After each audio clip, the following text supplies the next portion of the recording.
What's up guys, today we're going to be going over the Crown of Sorrow raid exotic Tarrabah. And as you may know, Bungie recently made most of the raids farmable, which means they don't have a weekly lockout on their loot, which means you can farm all the CPs and get as much loot as you want. And the raids that had this change made to them were the ones that are going to be going away this fall. So there's probably a lot of people right now in Destiny getting raid exotics that they never had before. So I decided to make a few videos going over the raid exotics once again to help out all those new players that are getting it. And also it's a good excuse to reuse the weapon in the current metas and also make some cool builds with them.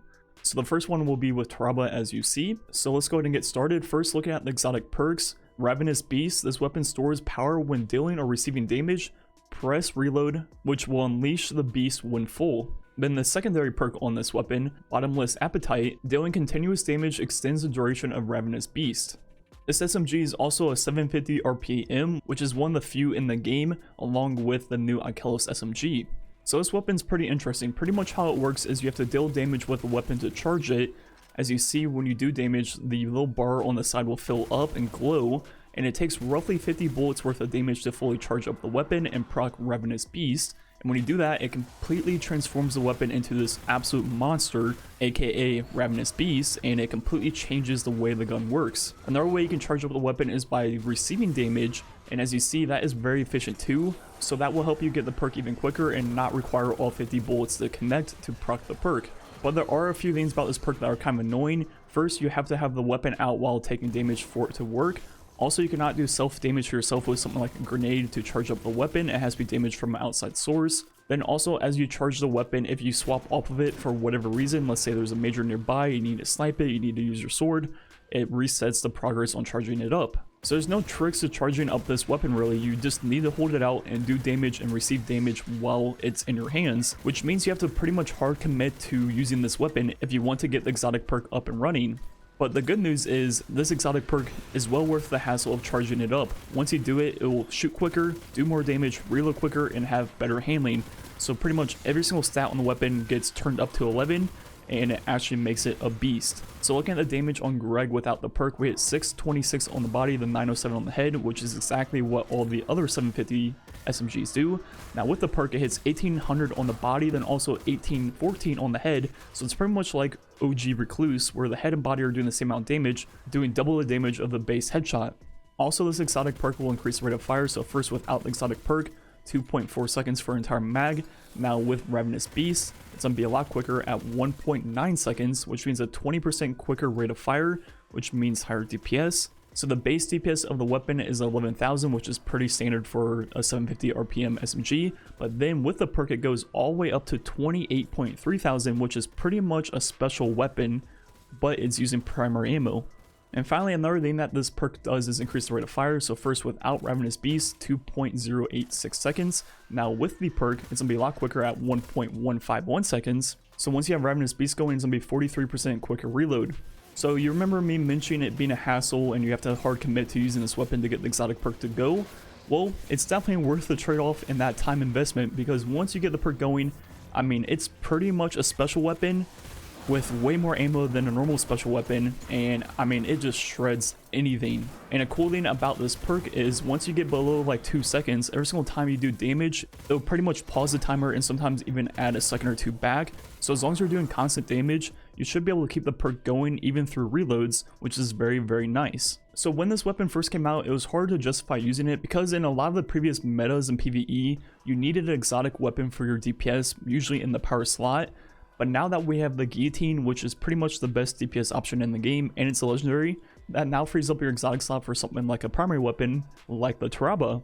So I went ahead and made a few cool builds with this weapon. So first on Warlock, when you get the Tarrabah exotic perk up and running, you want to play really aggressive and make sure it doesn't fall off, and take advantage of all those different buffs you have while the perk is up. So you're going to be wanting to play super aggressive, and that's where Devour comes into play.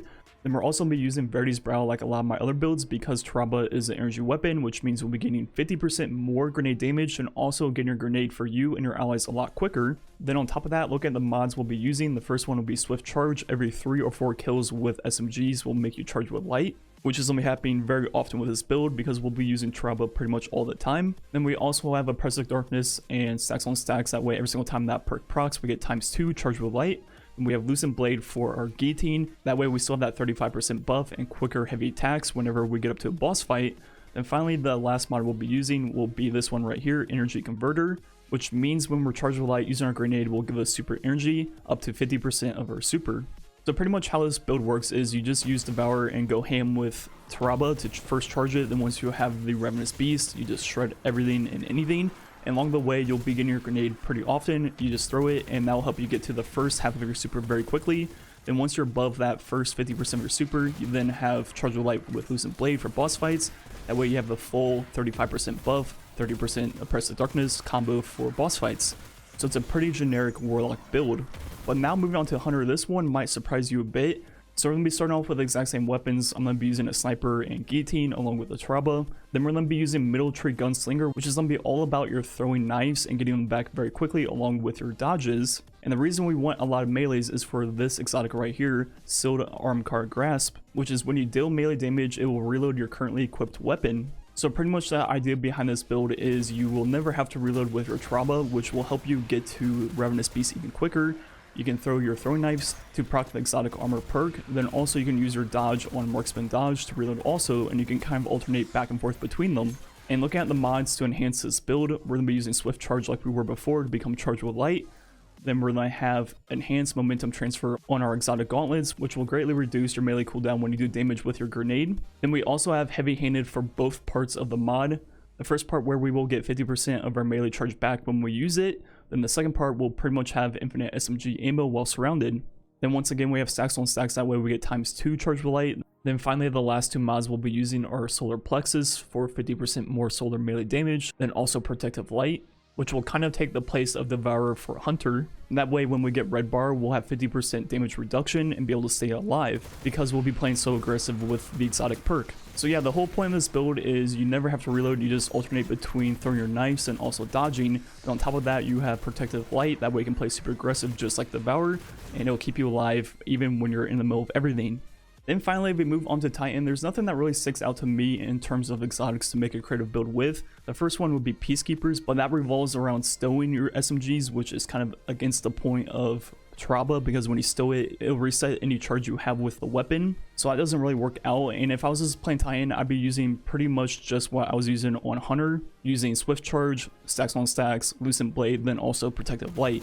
So anyways, those are the 3 builds I made for this video that will work really well with this weapon and kind of enhance the playstyle you need to use to take advantage of the exotic. And overall, I really love Tarrabah. I've loved it ever since it came out.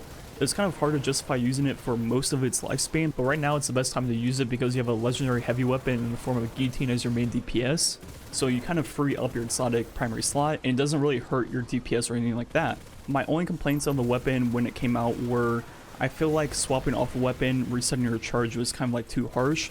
And I kind of still think that is true, but it kind of makes sense that they want you to commit to using the weapon to charge it up because of the fact that if charging up the weapon was super easy, then you pretty much just have a special weapon in your primary slot. So then you could just run a special, Tarrabah, and a heavy and pretty much have 2 specials and a heavy for free without like any downside at all. So it definitely makes sense that it is a hassle to charge it up, but it's just kind of annoying at times if you're like close to charging it up, but there's a major in front of you and you kind of want to pull out your special, but you really can't unless you want to reset your charge. So that's pretty much the only downside of the weapon. Outside of that, it's outstanding. I love this weapon. And anyways, if you just got it or if you got it a long time ago, maybe take it out of your vault and try some of these builds I made and have some fun with them. Anyways, thanks for watching. Catch you guys next time.